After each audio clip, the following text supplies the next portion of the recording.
Bonjour peuple de Dieu, c'est le pasteur Jérémie, aussi connu sous le nom de pasteur Loïc. Nous voulons écouter la parole de Dieu pour la semaine, mais avant tout nous voulons commencer par une parole de prière. Alors en signe de révérence à notre Père Céleste, à notre Dieu, baissons nos têtes et prions ensemble. Dieu Tout-Puissant, Dieu de gloire, Dieu de merveille, Dieu de prodige, Saint des saints, Roi des rois, Seigneur des seigneurs, toi le seul et véritable Dieu, Yahweh, merci pour cette énième opportunité que tu nous accordes de pouvoir nous recueillir dans ta présence. Nous venons ainsi nous recommander entièrement en tes mains, corps, âme et esprit, pensée, cœur, l'air, l'atmosphère, tout autour de nous et en nous, nous recommandons toutes choses en tes saintes mains. Nous te prions au nom de Jésus-Christ que tu puisses encore nous amener dans la profondeur de la révélation de tes mystères contenus dans ta parole. Parle-nous, Seigneur, au nom de Jésus-Christ. Et nous implorons aussi ta compassion, ta miséricorde, pour tout ce que nous avons fait, dit et pensé qui ne t'a pas honoré et glorifié, pour toutes nos mauvaises attitudes, pour toutes nos mauvaises attitudes, nos mauvais comportements, nos mauvais désirs, nos mauvaises intentions. Pardonne-nous au nom de Jésus et purifie-nous par ton eau de purification et par ton sang que tu as versé à la croix de Golgotha, au nom de Jésus-Christ. Purge ainsi notre conscience de te vindiquer afin que nous venions à te servir comme il se doit. Équipe-nous, Seigneur, au nom de Jésus. Tu as dit que ta parole est comme une épée à double tranchant qui, Seigneur, mon Dieu, divise, Seigneur, la jointure entre, Seigneur, l'âme et l'esprit, entre la jointure, Seigneur, et le moelle.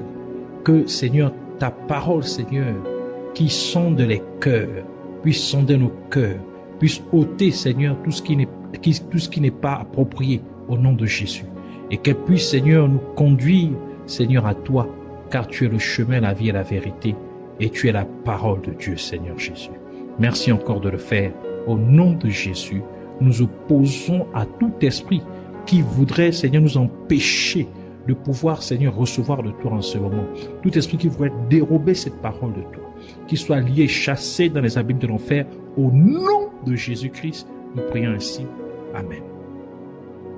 Alors nous allons prendre notre passage des Saintes Écritures dans le livre d'Exode, chapitre 14, versets 10 à 14.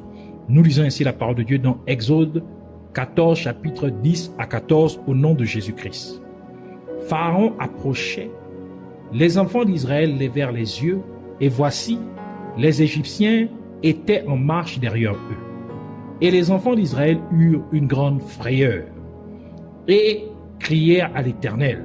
Donc ils eurent peur et crièrent à l'Éternel. Ils dirent à Moïse, n'y avait-il pas de sépulcre en Égypte sans qu'il fût besoin de nous mener mourir au désert? Que nous as-tu fait en nous faisant sortir d'Égypte? N'est-ce pas là ce que nous te disions en Égypte? Laisse-nous servir les Égyptiens, car nous aimons mieux servir les Égyptiens que de mourir au désert. Moïse répondit au peuple, ne craignez rien, restez en place et regardez la délivrance de l'Éternel, que l'Éternel va vous accorder en ce jour. Car les Égyptiens que vous voyez aujourd'hui, vous ne les verrez plus jamais. L'Éternel combattra pour vous et vous gardez le silence. Que le Seigneur bénisse sa parole, qu'elle vienne pleine de grâce, de vie, de révélation, de profondeur et de faveur au nom de Jésus-Christ. Amen. Alors nous continuons dans notre série d'enseignements sur la traversée de la mer Rouge. Et dans cet enseignement, dans cette série d'enseignements, nous voulons parler aujourd'hui, le Seigneur voudrait nous parler cette semaine de neutraliser l'esprit de peur. Donc, dans cette série d'enseignements, le sous-thème est neutraliser l'esprit de peur. Dans notre passage principal des Saintes Écritures, nous pouvons remarquer que lorsque le peuple d'Israël vit Pharaon et son armée s'approcher, ils commencèrent à avoir peur.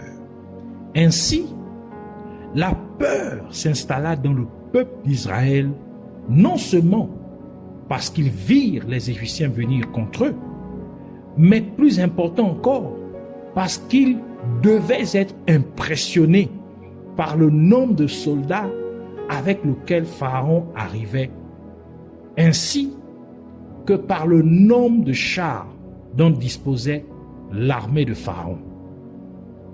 Cela implique donc que l'impression que le peuple d'Israël a eue lorsqu'il a regardé avec ses yeux Pharaon et son armée est ce qui a créé en eux la peur. Ainsi, la peur est le résultat des mauvaises informations que vos sens humains envoient à votre cerveau.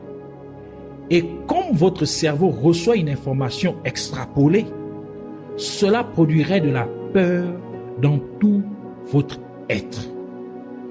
Et la peur entrave votre foi en Dieu. Et c'est pourquoi, lorsque le peuple d'Israël a eu peur, sa foi en Dieu a été neutralisée, car il ne pensait pas que Dieu, qui avait manifesté tant d'actes remarquables en Égypte, était capable de les délivrer de Pharaon et de son armée. Et cela s'est manifesté par le fait que le peuple d'Israël se plaignit auprès de Moïse. La peur est un esprit maléfique qui attaque toute information que vous pourriez avoir reçue, concernant Dieu, en détournant votre attention de ce que Dieu peut faire afin que vous puissiez vous concentrer sur votre problème, au point que vous commencerez à percevoir votre problème comme plus grand que Dieu, comme étant plus grand que Dieu. La peur vous fera ainsi oublier les promesses que Dieu vous a faites. La peur obscurera votre mémoire de la parole de Dieu dans votre esprit. Et par conséquent, vous commencerez à paniquer au point de perdre le contrôle de vous-même.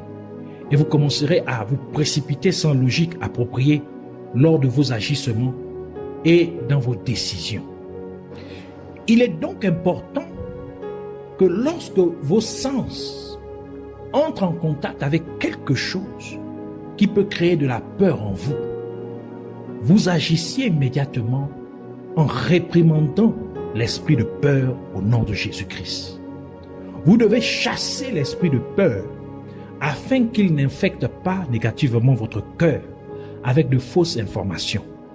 Et c'est exactement ce que Moïse fit en disant au peuple d'Israël, « N'ayez pas peur ». Et immédiatement, après avoir réprimandé l'esprit de peur, vous devriez aussi parler la foi à votre cœur en prononçant la parole de Dieu concernant votre situation. Tout comme Moïse a dit ce qui suit au peuple d'Israël dans Exode chapitre 14, versets 13 à 14. Il dit, « Ne craignez rien, restez en place et regardez la délivrance que l'Éternel va vous accorder en ce jour. Car les Égyptiens que vous voyez aujourd'hui, vous ne les verrez plus jamais. L'Éternel combattra pour vous et vous gardez le silence. » Le même principe s'est appliqué à Jairus lorsqu'il vint demander à Jésus-Christ de venir guérir sa fille, comme décrit dans le livre de Marc, Marc chapitre 5, versets 21 à 24 et versets 35 à 42, qui dit « Jésus dans la barque regagna l'autre rive, où une grande foule s'assembla près de lui. Il était au bord de la mer, alors vint un des chefs de la synagogue nommé Jairus, qui l'ayant aperçu, se jeta à ses pieds et lui adressa cette instante prière. « Ma petite fille est à l'extrémité. Viens, impose-lui les mains, afin qu'elle soit sauvée et qu'elle vive. » Jésus s'en alla avec lui, et une grande foule le suivait et le pressait. Verset 35. Comme il parlait encore, survinrent de chez le chef de la synagogue des gens qui dirent, ta fille est morte. Pourquoi importuner davantage le maître? Mais Jésus, sans tenir compte de ces paroles, dit au chef de la synagogue, ne crains pas, crois seulement. Et il ne permit à personne de l'accompagner, si ce n'est à Pierre, à Jacques et à Jean, frères de Jacques. Ils arrivèrent à la maison du chef de la synagogue, où Jésus vit une foule bruyante et des gens qui pleuraient et poussaient de grands cris. Il entra et leur dit, pourquoi faites-vous du bruit et pourquoi pleurez-vous? L'enfant n'est pas morte, mais elle dort. Et il se moquait de lui. Alors, ayant fait sortir tout le monde, il prit avec lui le père et la mère de l'enfant et ceux qui l'avaient accompagné. Il entra là où était l'enfant. Et il la saisit par la main et lui dit, Talitha Koumi, ce qui signifie jeune fille, lève-toi, je te le dis. Aussitôt la jeune fille se leva et se mit à marcher, car elle avait 12 ans. Et ils furent dans un grand étonnement. Dans ce passage des Saintes Écritures, nous voyons Jairus venir avec foi pour demander à Jésus de guérir sa fille. Car il dit à Jésus-Christ, viens et impose-lui les mains afin qu'elle soit guérie et elle vivra. Ainsi, Jairus avait la foi que si Jésus-Christ posait seulement les mains sur sa fille, elle serait guérie. Et comme Jésus-Christ l'accompagnait, quelqu'un vint de la maison de Jairus pour lui dire que sa fille était déjà morte et qu'il n'avait plus besoin d'appeler Jésus-Christ. Cela nous montre que pour certaines personnes, il y a des situations où Dieu peut intervenir. Et il y a d'autres situations pires où il n'est pas nécessaire d'appeler Dieu, car Dieu ne pourrait rien faire. En d'autres termes, pour cet homme, quand il s'agit de maladie, Dieu peut encore faire quelque chose. Mais quand il s'agit de la mort, il n'y a plus rien que Dieu puisse faire. Vous devez dire à cette personne que c'est un pur mensonge. Car Jésus-Christ a dit dans Matthieu chapitre 19 verset 26, la dernière partie du verset, à Dieu tout est possible. Et Jésus-Christ a également ajouté dans Luc chapitre 1 verset 37, car rien n'est impossible à Dieu. Et c'est pourquoi, lorsque Jésus-Christ remarqua que la peur voulait entrer dans le cœur de Jairus, il réprimanda l'esprit de peur en disant à Jairus, ne crains pas. Et Jésus-Christ nourrit aussi le cœur de Jairus avec de la foi en lui disant, crois seulement. Et en conséquence, Jésus-Christ alla avec Jairus et il ramena la fille de Jairus à la vie. Ainsi, vous ne devez pas laisser l'esprit de peur vous immobiliser. De ce fait, refusez d'être rendu impuissant en rejetant l'esprit de peur au nom de Jésus-Christ. Ordonnez à l'esprit de peur de vous quitter immédiatement au nom de Jésus-Christ. Dites-lui qu'il n'a aucun pouvoir sur vous et qu'il doit donc vous quitter immédiatement au nom de Jésus-Christ. Et maintenant, parlez à votre cœur des promesses de Dieu contenues dans la parole de Dieu. Remplissez votre cœur de foi en disant la parole de Dieu à votre cœur, car la foi vient en écoutant la parole de Dieu. Comme le déclare le livre de Romains chapitre 10 verset 17 qui dit « Ainsi la foi vient de ce qu'on entend et ce qu'on entend vient de la parole de Christ. » De la même manière que Moïse a rempli le cœur du peuple d'Israël de foi par la parole de Dieu, remplissez aussi votre cœur de foi et déclarez que le problème que vous vivez maintenant, vous ne le verrez plus au nom de Jésus-Christ. La maladie que vous vivez maintenant, vous ne la verrez plus au nom de Jésus-Christ. Le manque d'argent que vous vivez maintenant, vous ne le verrez plus au nom de Jésus-Christ. La difficulté que vous vivez maintenant, vous ne la verrez plus au nom de Jésus-Christ. Déclarez la parole de Dieu dans votre cœur. Déclarez la parole de Dieu dans votre vie et dans votre situation. Déclarez la bonté de Dieu, votre Père céleste. Déclarez l'amour indéfectible que Dieu a pour vous.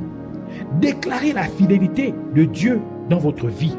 Déclarez la toute-puissance de Dieu sur votre vie et sur votre situation au nom de Jésus-Christ. Déclarez que Jésus-Christ, votre Père, combattra pour vous. Déclarez qu'au milieu de votre situation, vous gardez le silence pendant que vous voyez la délivrance de Dieu au nom de Jésus-Christ. Oui, vous gardez votre calme pendant que Dieu vous délivre au nom de Jésus-Christ. Et ce que vous devez retenir, c'est que dans 365 versets distincts, la parole de Dieu nous instruit de ne pas avoir peur. Et sachant que nous avons 365 jours dans une année, cela implique que pour chaque jour de l'année, Dieu vous dit, n'ayez pas peur, car Dieu est avec vous à tout moment. Chaque jour de l'année, Dieu est avec vous. À chaque instant, Dieu est avec vous. À chaque occasion, Dieu est avec vous. Ainsi, vous ne devriez pas avoir peur, car Dieu dit dans Deutéronome chapitre 31, verset 8, « L'Éternel marchera lui-même devant toi. Il sera lui-même avec toi. Il ne te délaissera point. Il ne t'abandonnera point. Ne crains point et ne t'effraie point. » Vous devez donc vous rappeler de cette vérité essentielle, qui est le fait que Dieu est avec vous chaque jour. Croyez-le, et en le faisant, vous ne permettrez pas à la peur de vous traumatiser. En disant cette vérité à votre cœur chaque jour, vous ne permettrez pas à l'esprit de peur de vous manipuler. Par conséquent, chaque jour, dites cette réalité à votre cœur. Rappelez-vous de cette vérité au nom de Jésus-Christ. Ainsi, je vous prie de répéter cette prière avec moi au nom de Jésus-Christ. Avec foi, répétez cette prière. Je te remercie, Père Céleste, Dieu Tout-Puissant, Yahweh. Merci de m'avoir confié cette connaissance et cette compréhension de ta parole. Et je te prie, Abba Père, de m'aider à voir les choses à la lumière de ta parole de telle manière que je ne sois plus influencé négativement par ce que je vois et par ce que j'entends. Aide-moi à toujours rejeter toute information qui voudrait me communiquer la peur au nom de Jésus-Christ. Et ce faisant, puisses-tu toujours me permettre de nourrir mon cœur de foi à travers ta parole au nom de Jésus-Christ.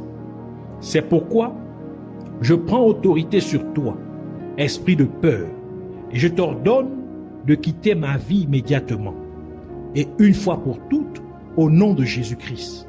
Et de la même manière que Moïse a rempli le cœur du peuple d'Israël de foi par la parole de Dieu, je remplis aussi mon cœur de foi au nom de Jésus-Christ.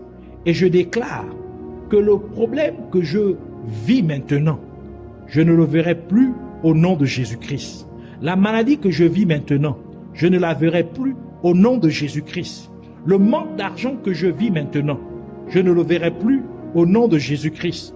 La difficulté que je vis maintenant, je ne la verrai plus au nom de Jésus-Christ. Et je déclare la bonté de Dieu dans ma vie et dans ma situation au nom de Jésus-Christ.